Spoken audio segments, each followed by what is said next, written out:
Most people like Half-Life 2. I like Half-Life 2. When I ask myself, was it well designed? I only see a blur of car and boat segments, nice set pieces, and some in-game story scenes that are a popular convention for modern games. Despite my best efforts, all that really stood out were those exciting scripted scenes. It never really felt difficult or terribly easy. If I arrive at an answer that surprises you, that makes two of us. I guess I need to go back to City 17. Chapter 1. Point Insertion. The player gets the basics of movement, interaction, and simple physics object manipulation. The player gets chased through an apartment building and does some platforming before a cutscene takes over. Chapter 2. A Red Letter Day. The player is forced to wait through a cutscene that introduces them to Barney, Kleiner, and the road trip that will make up Gordon's journey. After a teleporter mishap, the player is sent into another chase with the civic protection, armed only with a crowbar. This section serves mostly as a platforming practice, and navigating non-obvious areas and using the crowbar to open up spaces. Chapter 3. Root Canal. Help me! Stop! We didn't do anything!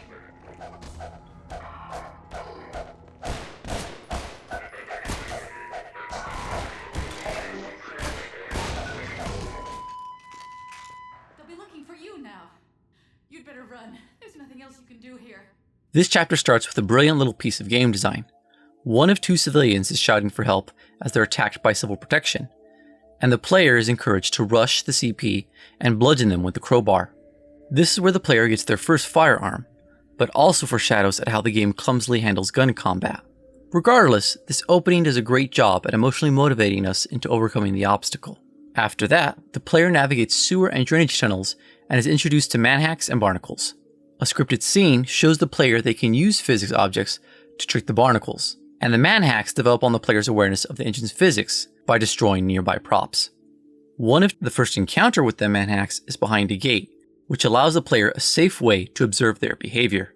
When the player isn't running into civil protection and finding alternate routes on pipes, they're forced to run between cover as an attack chopper sprays them with bullets. With the overall linear design of Root Canal's level, the player encounters multiple events that will test necessary skills for later in the game. Chapter 4. Water Hazard. This section has a lot of scripted events and vehicle filler. These segments feel like filler because there's little to motivate the player. It's broken up with puzzles and set pieces like raising gates and fighting the chopper. The closest it comes to developing a skill is introducing the player to grenades by giving them a supply crate and a few waves of enemies to fight. Chapter 5. Black Mesa East. This section does not have much gameplay, other than learning to use the gravity gun. Most of it is a matter of standing around and being a passive audience to the story. Chapter 6. Ravenholm. You just got the gravity gun, and now you're going to make good use of it. Ammo is scarce to encourage the player to rely on the gravity gun and physics projectiles, as well as environmental elements like traps. The problem with Ravenholm is that there's a lot of trial and error. Some of these traps have never been encountered before, and there are a lot of blind hazards, such as ambushes or explosive barrels that get punted at you. It can make for a good trial by fire that teaches the player to use the gravity gun. Parts of Ravenholm are lacking in good physics objects to defend yourself with. Otherwise, the player is tethered to their saw blades or cinder blocks. While it might be good for the player to explore this level cautiously, this is ultimately contradictory to the overall playstyle of the game. The player is taught to run into battle and tank damage with Gordon's HEV suit. The game usually keeps puzzles and combat separate, but with a focus on the gravity gun, the two skills are merged ineffectively. Around halfway through, the player is given a shotgun from Father Grigori to combat the fast zombies. But ammo is still rare, and it's somewhat impractical as it's a slow weapon. It works in the final encounter where the player has plenty of time to anticipate the attacks, but not elsewhere. The previously mentioned fast zombies also conflict with the gravity gun. Ranged combat with the gravity gun means slow, methodical combat, shooting off physics objects. That's ill-suited for quick targets. Chapter 7. Highway 17. Lots of driving. Lots and lots of driving. This section is mostly filler. The player is given the rocket launcher and taught how to use it by fighting combine gunships. There's a trick to timing and guiding the rockets so that they aren't shot down. The player does this 2 more times this level. There's 3 or 4 mandatory stops with laser walls, and then the crane segment. Besides the crane segment, which might be a vague memory, the most notable part of Chapter 7 is platforming across broken catwalks under the bridge.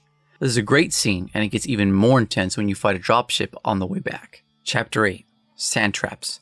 More driving, more unnecessary stops, and more gates to slow down the game. There's the car battery puzzle, and then one more rocket launcher fight against a Combine dropship in a lighthouse.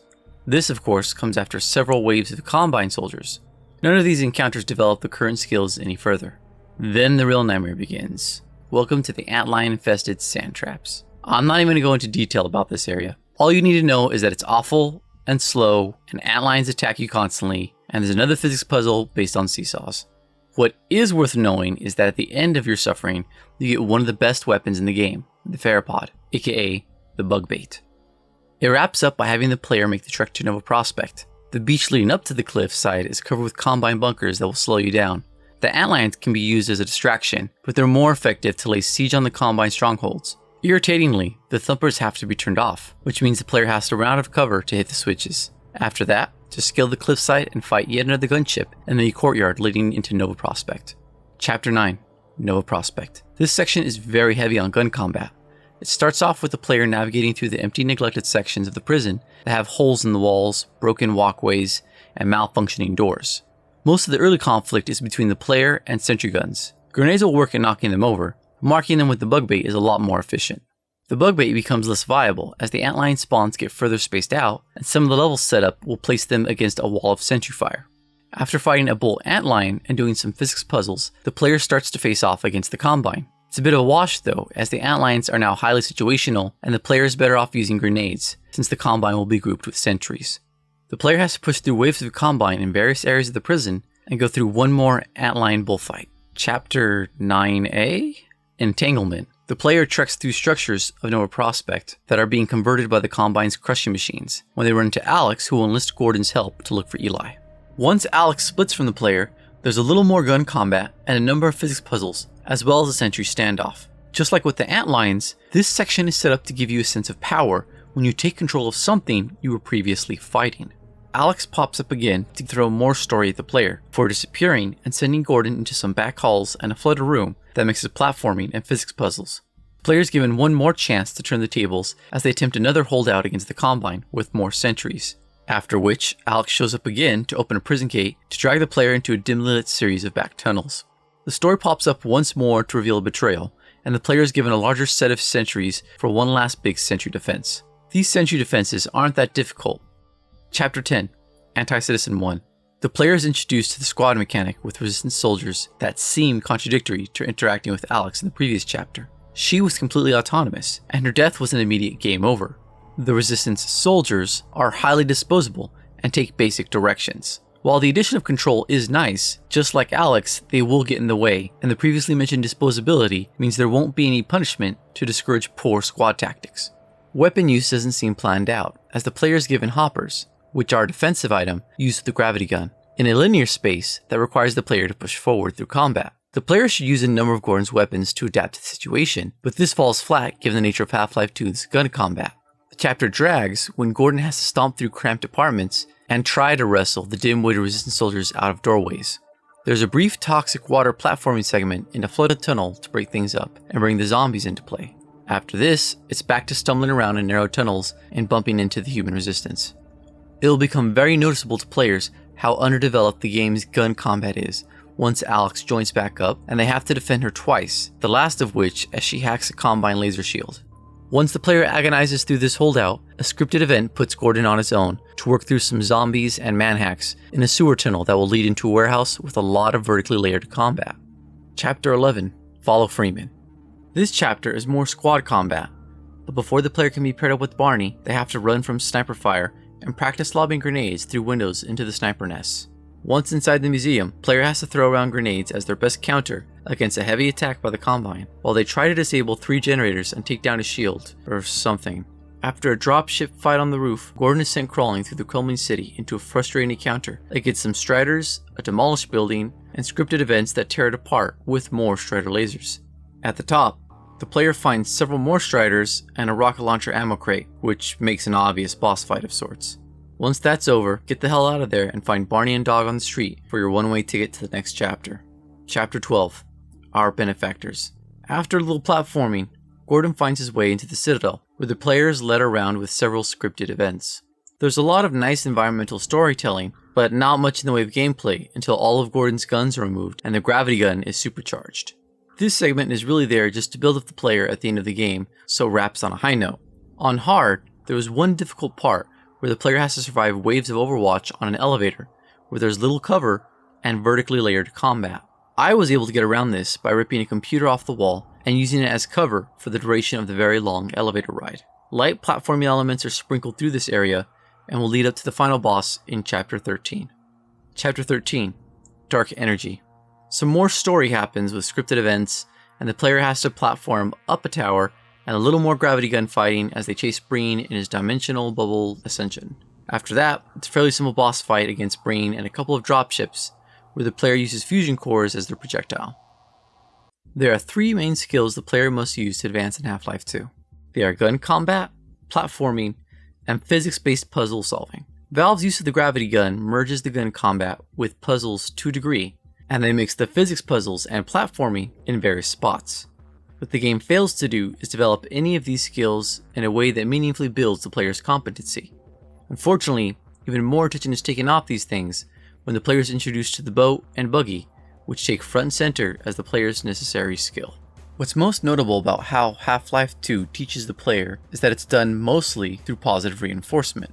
When a subject receives positive stimulus, like say a treat, the motivation becomes a sense of benefit to the subject, or in this case, the player.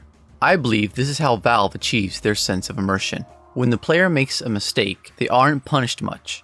Instead, they're rewarded for good actions. When Gordon dies, the player is loaded quickly back to a checkpoint. This is why Alex's deaths are so frustrating. By not punishing the player, they're never made to feel too uncomfortable. As a result, the player feels immersed. And the story, varied gameplay, and segments that make the player feel powerful keep things from getting dull. Though, the novelty of all these things can be short-lived. The physics puzzles are the best developed skill in the game, as the physics was a big part of what the source engine was shown to do. The game was likely designed around this, and the platforming and gun combat were probably afterthoughts. With none of the physics puzzles being mind-bendingly hard, they were mostly intuitive, and usually meant some trial and error before the player got it right. The platforming is competent, and does not really get that much more challenging, short of having enemy distractions and scripted hazards. The skill ramp for this plateaus early, and really only changes up with the overlap of other skills. The gun combat is the weakest of the 3 primary skills, and it greatly affects the game. Gun combat in all games is about 2 things: managing player damage and using your weapons effectively.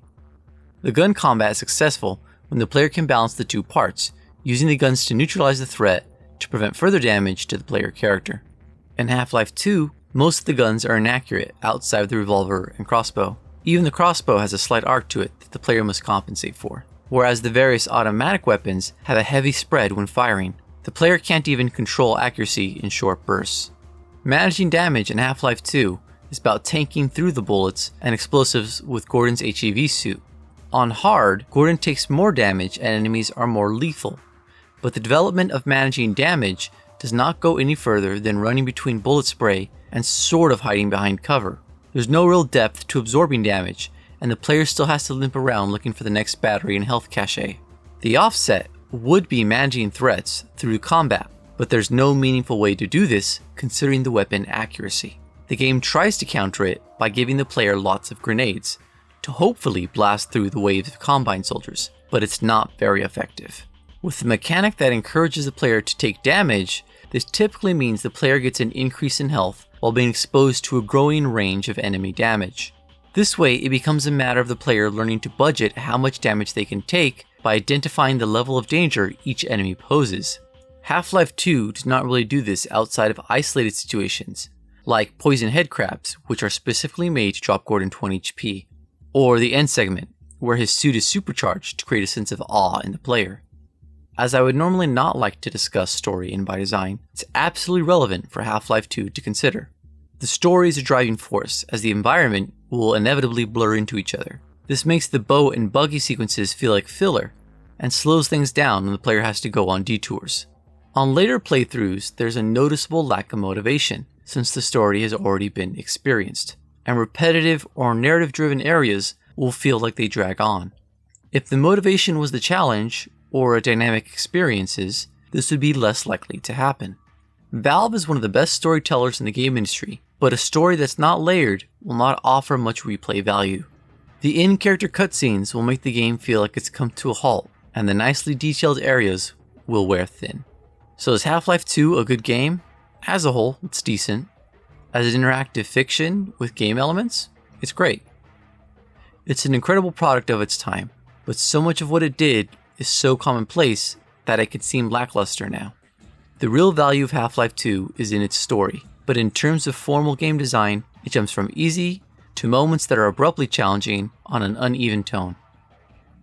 I think I've made peace with the fate of Half-Life 3. Until next time.